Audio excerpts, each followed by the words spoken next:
Vamos a continuar con la siguiente parte del tema de hipertensión arterial sistémica. Para tener esta enfermedad hay factores de riesgo, que eso se miden por los ORs o riesgos relativos.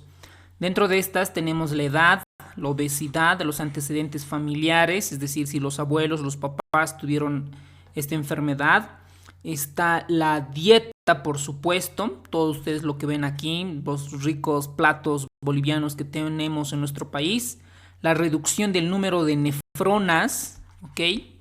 Por ejemplo, puede ser que genéticamente hayamos nacido con reducción de nefronas, la dieta alta en sodio, ¿ok? La sal, el consumo excesivo de alcohol, la inactividad física, la diabetes mellitus, la dislipidemia y los rasgos de personalidad y de depresión son factores de riesgo importantes para tener esta enfermedad.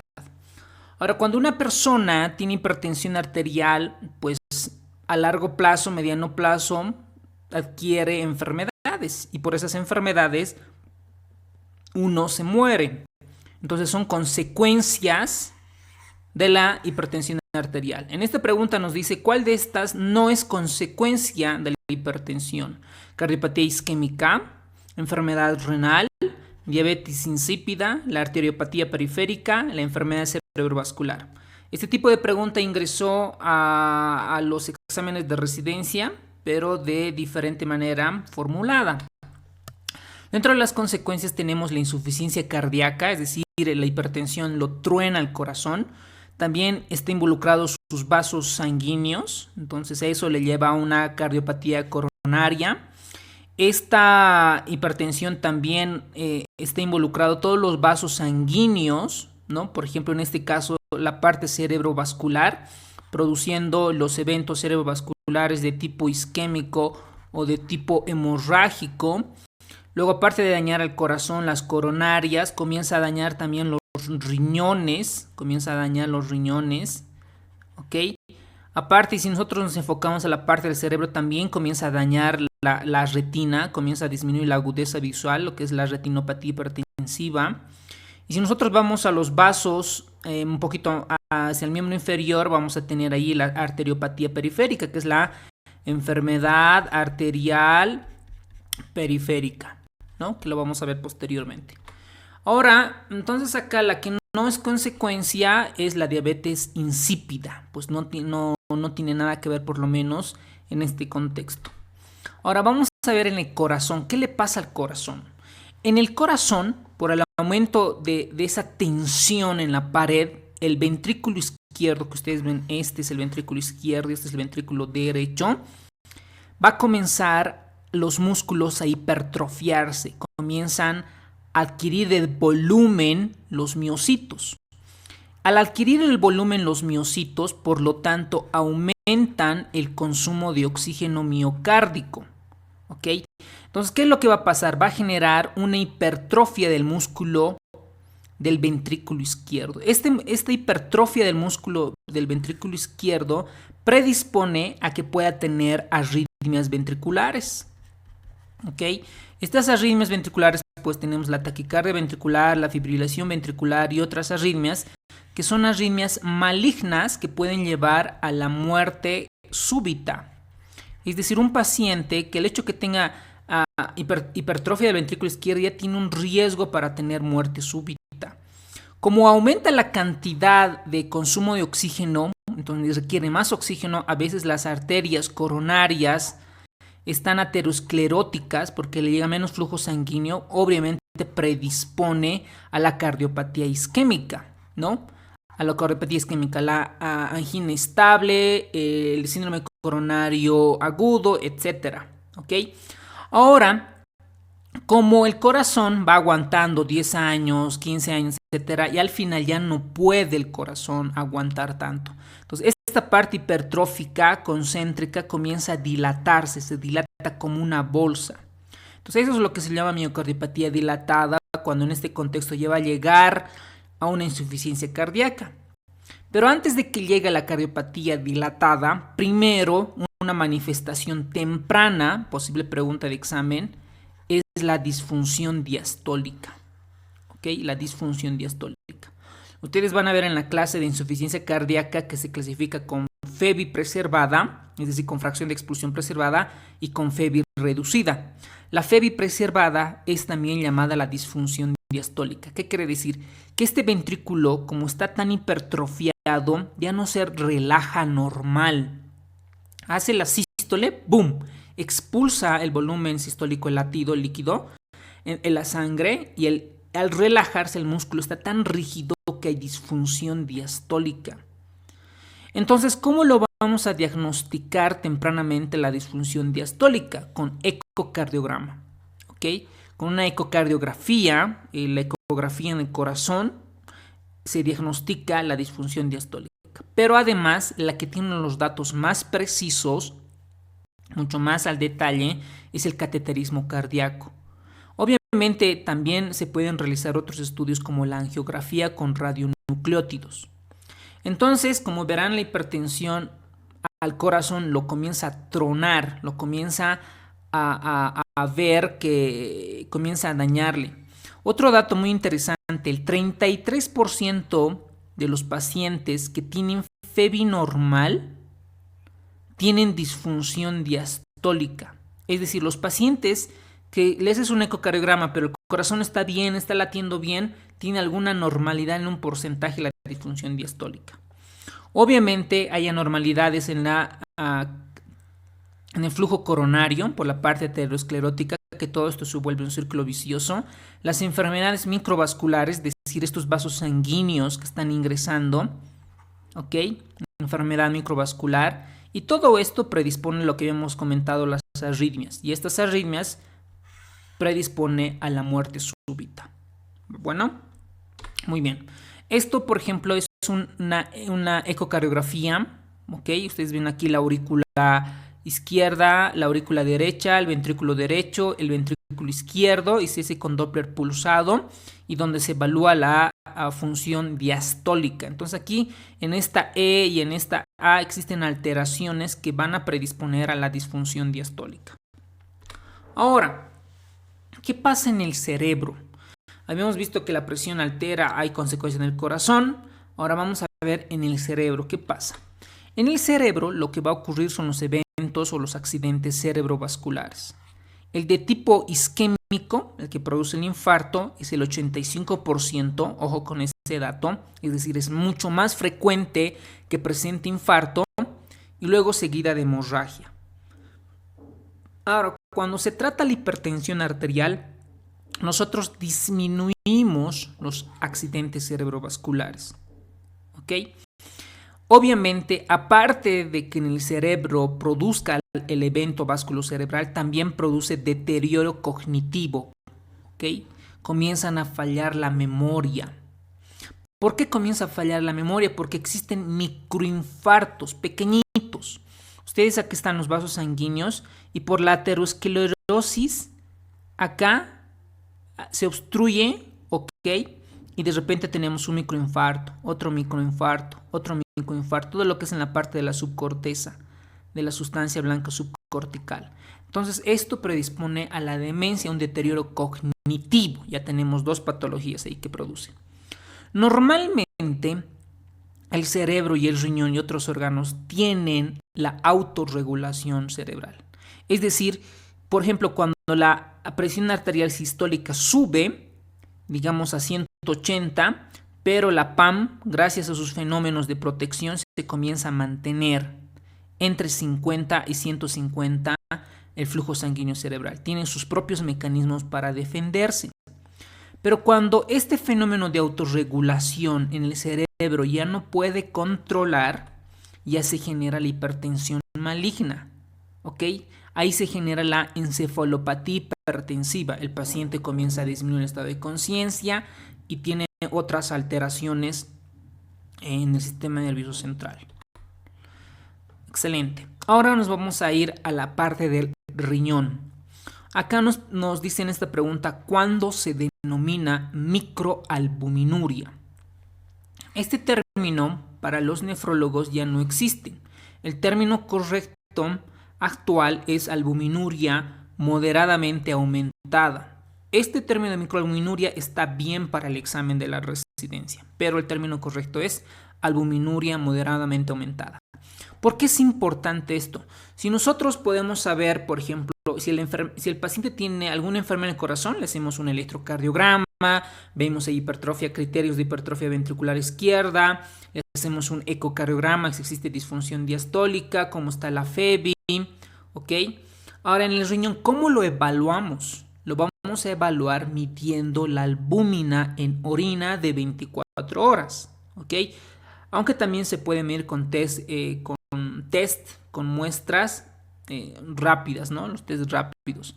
Pero vamos a ver aquí qué significa microalbuminuria. La microalbuminuria es un factor de riesgo importante para la nefropatía hipertensiva, si tiene el paciente el diabetes, para nefropatía diabética y otras enfermedades. Entonces, ¿será la albúmina en tira positiva en una muestra? No dice aquí la cantidad. ¿Será la albúmina en orina de 24 horas? Es decir, se recolecta la orina de 24 horas en varias botellitas, digamos, y ahí se mide si tiene proteínas y está entre 30 a 300 miligramos. ¿O será la albúmina medida en orina durante una hora? Es decir, al paciente se le instala una sonda o se le hace descansar en una hora y se mide y está entre 30 a 300 miligramos. ¿O es la orina de 24 horas más de 300 miligramos? O ninguno de ellos. La hipertensión en el riñón sabemos que es un factor de riesgo la hipertensión para daño renal. O sea, es decir, le afecta enormemente al riñón. ¿Ok? Ahora, ¿pero qué produce específicamente? Existe la pérdida de la autorregulación del flujo sanguíneo renal. Y existe alteraciones estructurales y funcionales en la arteriola aferente, ¿no? Tenemos aquí la arteriola eferente, el glomérulo, la eferente, y aquí la cápsula de Bowman y los túbulos. Todo esto comienza a un principio a alterarse en cuanto a su estructura y su función. Posteriormente afecta el glomérulo y las arteriolas eferentes y todo el componente de la nefrona. Esto, lo que debemos entender que hay pasos para que se altere el riñón. La hiperfiltración, primero, la hipertrofia, la esclerosis glomerular, es decir, ya se está cicatrizando. Luego viene la esclerosis general y posteriormente la atrofia renal. Es decir, el riñón ya se vuelve pequeñito por esas esclerosis. ¿Y cómo nosotros vamos a identificar si el riñón se está dañando tempranamente? Con la microalbuminuria, que es entre 30 y 300 miligramos en orina de 24 horas. No lo dice Harrison en cuánto tiempo, pero esto es en 24 horas. Macroalbuminuria es cuando ya está más de 300 miligramos también en orina de 24 horas. Esto son factores de riesgo, más bien marcadores tempranos de que el riñón se está dañando. ¿Y para qué te sirve esto? ¿Para qué nos sirve? Para que tengamos un mejor control, mejor tratamiento de la hipertensión, es decir, optimizar el manejo. Bueno, ok. Ya veremos acá qué antihipertensivo es bueno para proteger al riñón. Entonces es la respuesta, el inciso B. Ahora, cuando existe hipertensión maligna, en la anatomía patológica lo que vamos a encontrar es una necrosis fibrinoide de la arteriola eferente. ¿Ok? Necrosis fibrinoide. Cuidado, en el examen nos pregunten un hallazgo de necrosis fibrinoide en la arteriola eferente sugestivo de hipertensión maligna con compromiso en el riñón. Ustedes ven acá una ecografía en los riñones. Miren ustedes el riñón. Tenemos aquí la corteza, la médula. Y cómo está la corteza, hay una relación córtico-medular aceptada. Es decir, hay buena corteza. Pero miren esta imagen. Acá la corteza está disminuida, ¿no? A comparación de estas dos. Y tenemos ahí la médula. ¿Qué significa esto? Que este riñón ha estado perdiendo nefronas corticales. A un principio hiperfiltración, hipertrofia, luego esclerosis segmentaria, luego esclerosis ya casi generalizadas y que van a llevar a una atrofia renal. Es decir, que es un dato clínico, un dato ultrasonográfico que nos apoya que es una enfermedad renal crónica. Bueno, y ya para terminar esta parte, habíamos comentado que también daña la retina, el corazón, los riñones, el cerebro, y vamos a ver a la parte periférica. La parte periférica, aquí tenemos todos los vasos sanguíneos de los miembros inferiores que están involucrados. Entonces, si nosotros sacamos, por ejemplo, un pedazo de biopsia, esto, vamos a ver esta imagen. Un vaso sanguíneo, una arteria que está con su placa arteriosclerótica y por lo tanto disminuye el flujo sanguíneo. Entonces el paciente cuando camina, por ejemplo 2, 3 cuadras, ya comienza a sentir dolor en los miembros inferiores. Comienza a claudicar, comienza a cojear. Por eso es que acá clínicamente se manifiesta con claudicación intermitente. ¿Y cómo deja de cojear o le deja de doler? Pues tiene que descansar, tiene que tener un reposo aceptable para que pueda otra vez llegarle el flujo sanguíneo, darle glucosa, oxígeno para que esas células periféricas se puedan alimentar. ¿Y cómo yo voy a diagnosticar? ¿Cómo voy a hacer? Voy a tomar la presión arterial, voy a tomar la presión arterial sistólica de los brazos, ¿ok? Como nosotros normalmente tomamos, como ustedes también lo toman, y también de la parte tarsal o tobillo, ¿ok? Entonces en el tobillo lo pones acá, digamos que este es el manguito, se pone acá y aquí comienza a auscultarse en la arteria pedia o en la tibial posterior, ¿no? Mejor si es en las dos. Se lo pone en ambas piernas y vamos a tener algunos datos. Por ejemplo, ¿qué pasa si en el tobillo yo tengo una presión arterial de 130 de sistólica? ¿Ok? Y en el brazo braquial, en el brazo, yo voy a tener 150. ¿Ok? Entonces esto divido a este índice. 130 dividido entre 150, agarren sus calculadoras, nos van a dar aproximadamente de 0.86. ¿Ok?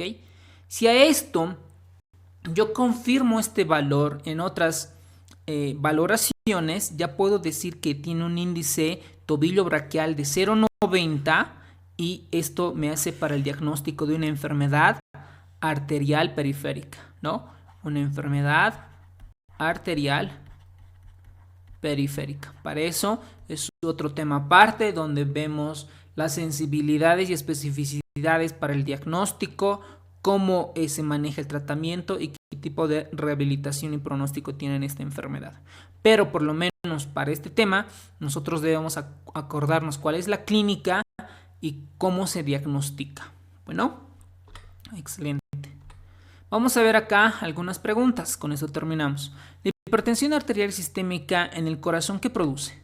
Hipertrofia del ventrículo izquierdo, insuficiencia cardíaca, cardiopatía arteriosclerótica o isquémica, enfermedad microvascular. La enfermedad microvascular, por si acaso, es cuando el paciente tiene dolor precordial, ¿ok? Más las arterias coronarias están limpias, ¿ok? Enfermedad microvascular produce las arritmias cardíacas, por lo mismo ya comentado. ¿Qué porcentaje de pacientes con hipertensión presentan función sistólica normal pero con función diastólica anormal? Habíamos comentado que la disfunción diastólica es una manifestación temprana de la falla cardíaca. La respuesta es del 33%. Estos valores es ojo de nuestra bibliografía. Si ustedes comienzan a estudiar otra bibliografía, probablemente les cambie estos porcentajes, estos valores. La hipertensión arterial sistémica en el cerebro produce accidente cerebrovascular, lo que habíamos comentado de tipo isquémico y de tipo hemorrágico, y deterioro cognitivo, demencia. La encefalopatía hipertensiva, ¿por qué se produce? Por la falla de la autorregulación cerebral. La hipertensión arterial sistémica en el riñón, ¿qué produce? Produce pérdida de la autorregulación del flujo sanguíneo renal, cambios isquémicos en las arteriolas preglomerulares, es decir, en la arteriola aferente, hiperfiltración, hipertrofia, esclerosis glomerular segmentaria y atrofia gradual, que como habíamos visto en las imágenes de ultrasonográficas del riñón. La hipertensión maligna en la nefrona, ¿qué produce? Produce una necrosis fibrinoide de la arteriola aferente, del glomérulo y de todos los vasos renales, pero preferentemente a un principio comienza a afectar la arteriola aferente. ¿Cuándo se denomina microalbuminuria? Cuando la albúmina está en orina de 30 a 300 miligramos, en orina de 24 horas, que es un factor de riesgo para nefropatía y enfermedad cardiovascular. Ok, muchas gracias.